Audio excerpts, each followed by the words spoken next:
The air hung thick with anticipation that night, electric with a kind of tension that makes your chest tighten and your hands grip the armrest.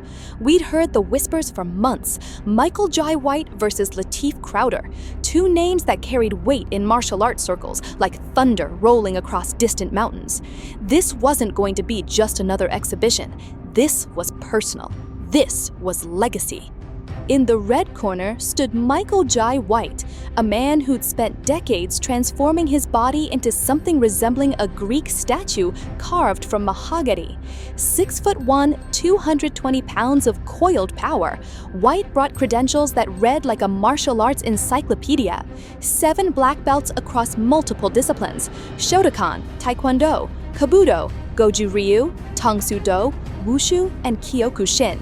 He wasn't just an actor who learned fight choreography, he was the real deal, a traditionalist who believed in the old ways, in discipline refined through thousands of repetitive movements until muscle memory became second nature.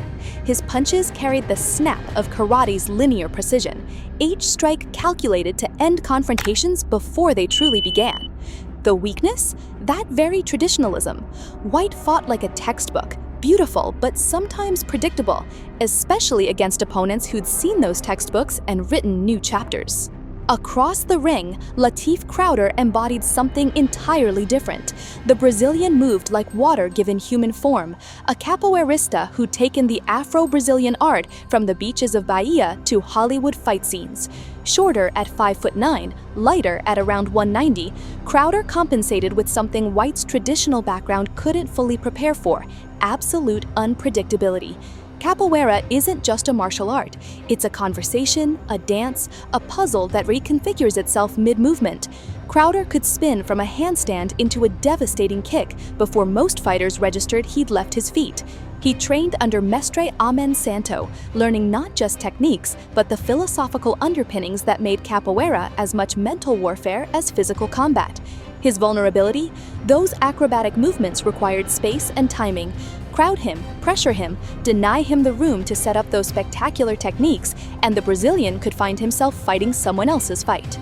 When the bell sounded for round 1, White came forward like he was walking through a door he owned. Orthodox stance, hands high, moving with the measured confidence of someone who'd sparred thousands of rounds. Crowder immediately went low, adopting the ginga, that distinctive rocking motion that makes capoeiristas look like they're swaying to music only they can hear. White threw a crisp jab. Crowder swayed beneath it, his body bending in ways that seemed to defy skeletal structure. The American followed with a low kick, that Kyokushin influence showing through, aiming to chop down the Brazilian's mobility. It landed, a meaty thump that echoed through the venue. First blood to White. Round 2 saw Crowder finding his rhythm. He feinted low, and when White adjusted, the Brazilian launched into a meia lua de compasso, a spinning crescent kick that whistled past White's jaw close enough to part his hair. The crowd gasped. White reset, circled, then drove forward with a combination that showcased his Shotokan roots: reverse punch, front kick, spinning back fist. Crowder rolled under the last strike and answered with a rasteta sweep that dumped White to the canvas. The American popped up immediately, but something had shifted. Crowder was smiling. The middle rounds became a chess match played at violent speed. White attempted to corner Crowder, to use his size and strength advantage, pressing forward with those textbook combinations. But Crowder proved elusive, constantly changing levels, attacking from angles that shouldn't exist. A spinning heel kick from seemingly impossible positions. An abatido, cartwheel kick, that caught White on the temple as he committed to a punch. Yet White's conditioning and traditional training kept him in the fight. He weathered the storm, landed solid body shots that sapped Crowder's cardio, made the Brazilian think twice about his more elaborate setups. Then came round 7. The turning point arrived disguised as a routine exchange. Crowder attempted a macaco, a back handspring kick, something spectacular, something crowd-pleasing. White read it, timed it, and instead of retreating, he stepped into the technique's blind spot and launched an uppercut that started somewhere near his waist. The sound of impact cut through the noise like a cleaver through meat. Crowder's head snapped back, his legs wobbled, and for the first time all night, the Brazilian looked mortal. White swarmed, throwing combinations with bad intentions, each punch trying to end the conversation permanently. Crowder clenched, buying time, but everyone could see the shift. The momentum had swung. Round 8 opened with White stalking, Crowder trying to rebuild his earlier magic, but finding his body slower to respond, his timing fractionally off. That uppercut had rearranged something fundamental. The Brazilian's trademark fluidity had become sluggish, like a river trying to flow through thickening ice. White sensed it, that predatory instinct that separates good fighters from great ones. He pressed forward with methodical cruelty, landing a low kick that buckled Crowder's lead leg. The sound cracked through the arena like a baseball bat hitting wood. Another kick followed, then another, each one targeting the same spot, the same nerve cluster. Crowder's face twisted in pain, his stance widening involuntarily as the leg began to fail him. The Brazilian summoned whatever reserves remained in his tank and tried to answer with a spinning hook kick, that desperation technique fighters pull when their backs are against the wall. But White had seen it coming 3 movements before Crowder committed. He slipped it with minimal effort, his head movement economical and precise, then countered with a hook to the body that seemed to cave in Crowder's entire midsection. The Brazilian folded like a bad hand of cards, his knees hitting the canvas first, then his hands reaching out to catch himself. His mouth opened wide, gasping for air that wouldn't come. The referee jumped between them, hands waving frantically. It was over.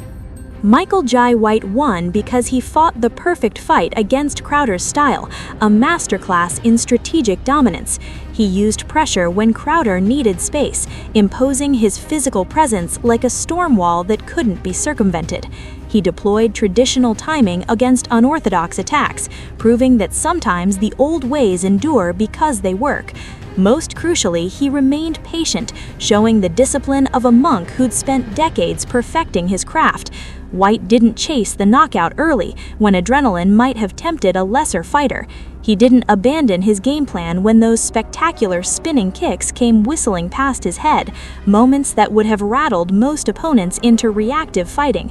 Instead, he chopped down Crowder's mobility systematically, like a lumberjack working on a mighty tree, one axe swing at a time, targeting the base until the whole structure became unstable.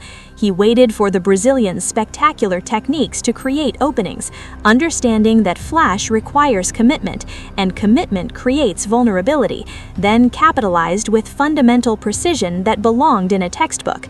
The uppercut was beautiful, the kind of highlight reel moment that gets replayed for years, but the bodywork in the earlier rounds made it possible, those unglamorous shots to the ribs and liver that don't look impressive on camera but steal a fighter's will to continue.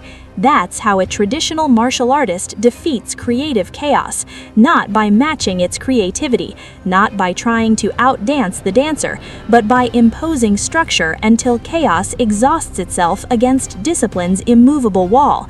Both men left legends that night, proving that when true martial artists meet, stripped of egos and pretense, focused solely on the purity of combat, we all witness something transcendent.